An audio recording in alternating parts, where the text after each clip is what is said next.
Umanap na lang daw ako ng iba. Bakit daw kasi pinipilit yung sarili ko sa isang tao kahit alam ko naman na masasaktan lang din naman ako sa huli?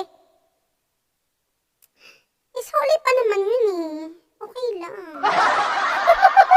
6 na signs ng isang taong toxic. Number 1, nakakapagod silang kausap. Ikaw lang makakaramdam nun. Yung tipo bang habang kausap mo siya, puro negative na lang yung mararamdaman mo. Ang dapat na tao na kausap mo ay hindi binababa ang pakiramdam mo. Dapat inaangat.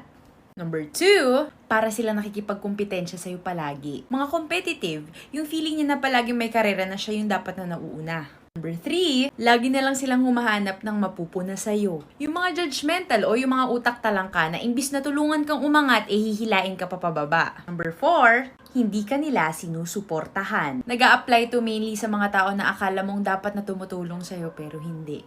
Number 5, kilala ka lang nila kapag may kailangan sila. Kadugtong yan na number 4. And number 6, galit pa sila pag di mo tinulungan. I've been praying and crying at night saying, God, why me? And God whispered back, why not you? I didn't sentence you to pain, I trusted you with it. I didn't sentence you to trial, I trusted you with trial because I knew that even through your tears you wouldn't deny my name. Even through your pain you wouldn't stop worshiping. Even through your questions you wouldn't stop serving. Even through the rejection you would not stop sowing. Is there anybody that in spite of circumstance, in spite of what looked like a coin flip, you still served God, still honored God, still praised God, still gave him glory? And I wish you could give him glory in this place. Don't wait for tonight to make noise. You might as well make noise right now.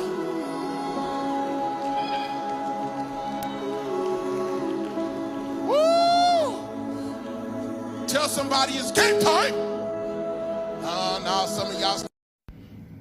Ang girlfriend ba dapat parang damit? Iba dapat ang pambahay, iba din ang pang-alis. Wag mo kong ginagago, manap ka na lang ng maloloko mo na bago. When you are struggling and you start thinking about giving up, I want you to remember the power of hope. The belief that something better is always possible if you're willing to work for it and fight for it. Our hope that if we work hard enough and believe in ourselves, then we can be whatever we dream, regardless of the limitations that others may place on us. The hope that when people see us for who we truly are, maybe, just maybe, they too will be inspired to rise to their best possible selves. Yung papunta ka pa lang, pero mukha ka nang pauwi. Haggard ka, girl. Yung anak ni Aling Tonya successful na. Yung kapitbahay ng business, patay na. Ikaw, kailan kayo? Paano? Ikaw ba ma-online na? Ay, online seller ka lang. Oo, bakit? Bibili ka ba? Yung 9 to 5 mong sinasahod, kung bibili ka ng produkto ko, nakatulong ka pa. Gusto mong suka? May gourmet ako. Sometimes you have to give up on people. Not because you don't care, but because they don't. Say something, I'm giving up. Alam niyo kung bakit napakadali sa akin mag-goodbye sa mga lalaki? Kasi sobrang tagal ng oras na ginugol ko para ayusin sarili ko.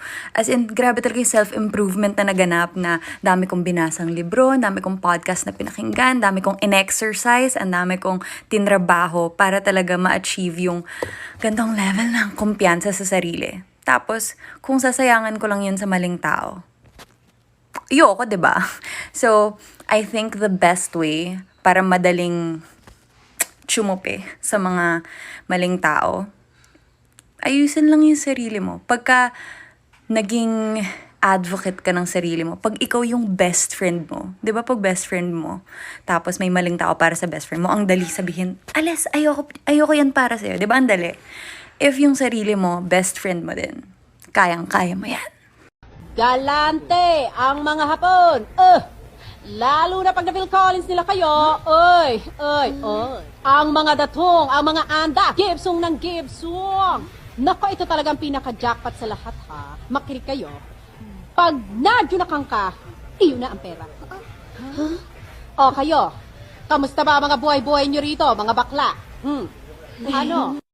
I make mistakes, nagagalit ako. Minsan meron ako nasusungitan or whatever, nagtaray or whatever. I'm a human being. Of course. Pero I'm not evil. Never ako nang talo ng kapwa ko or Nanapak? never. Hindi ko kaya yun. Yun sure ako. You're a good person. Hindi, not evil. You're Hindi ako not sure sa good.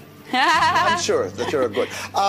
I give my all to have just one more night with you. I'd risk my life to feel your body next to mine, 'cause I can't go on living in the memory of us all. I give my all for your love tonight.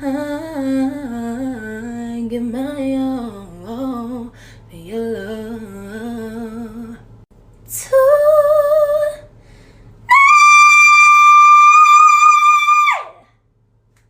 What? If he doesn't text you, don't text him. If he doesn't call you, don't call him. It is the responsibility of a man to chase you. It is not your responsibility as a woman. You are a queen. You deserve to be at home. You deserve to relax. You deserve to spend time fixing your crown, not chasing after a man. Real kings will chase after you because they know the value that you carry. Yo, let's sing At My Worst together. I'm gonna go first. I need somebody who can love me at my worst.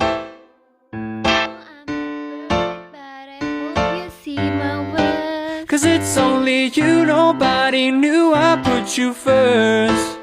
And for you, girl, I swear I do the worst.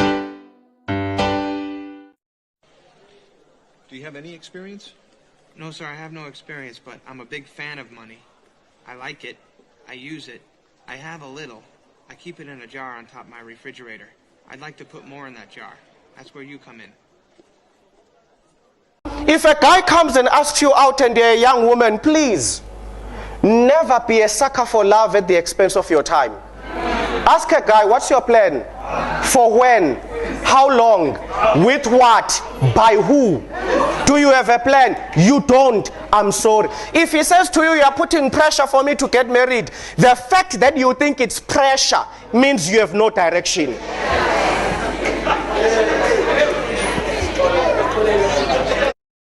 Likey. Never beg someone to be with you. Never beg for attention, commitment, affection, time and effort. Never beg someone to come back or stay. You should never have to ask to feel wanted. Begging is demanding and degrading. If someone doesn't willingly give you these things with their arms wide open, they aren't worth it. No one, under any circumstances, is ever worth begging for.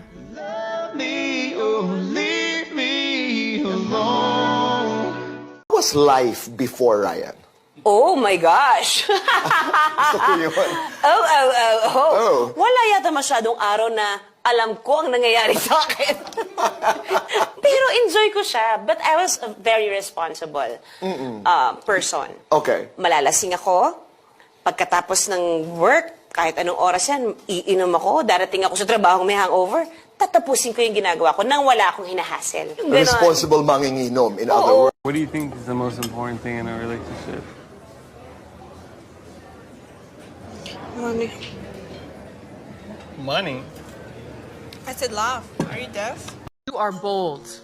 You are brilliant, and you are beautiful.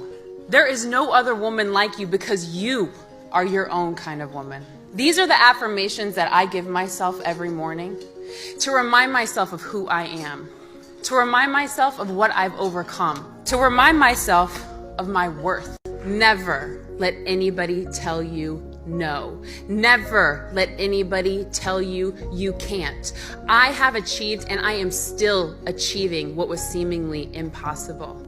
If anything, remember this: be you, be real, be authentic, be your favorite kind of woman. Don't let anybody else take that job. And remember, you're here today because you decided to show up, because you decided to be your own role model and a role model for the women around you.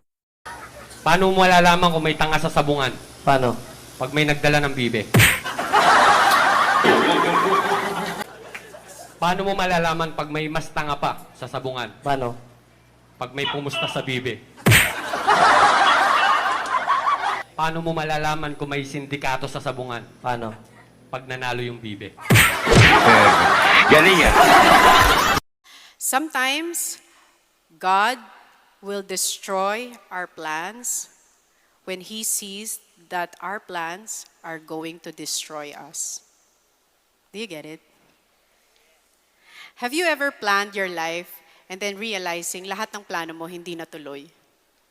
Na-experience nyo na yun, basta pag ganito, ganito, ganito, ganito. Tapos lahat hindi natutuloy. You know why?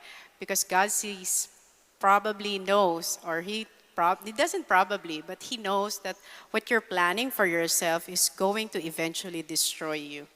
And we all know that. My plan for you is to give you hope and a future and never to harm you. God always has better plans in our lives. And you know what? If He was able to do it for me, the more He can do it for each and every one of you. Because God doesn't have favorites. We are...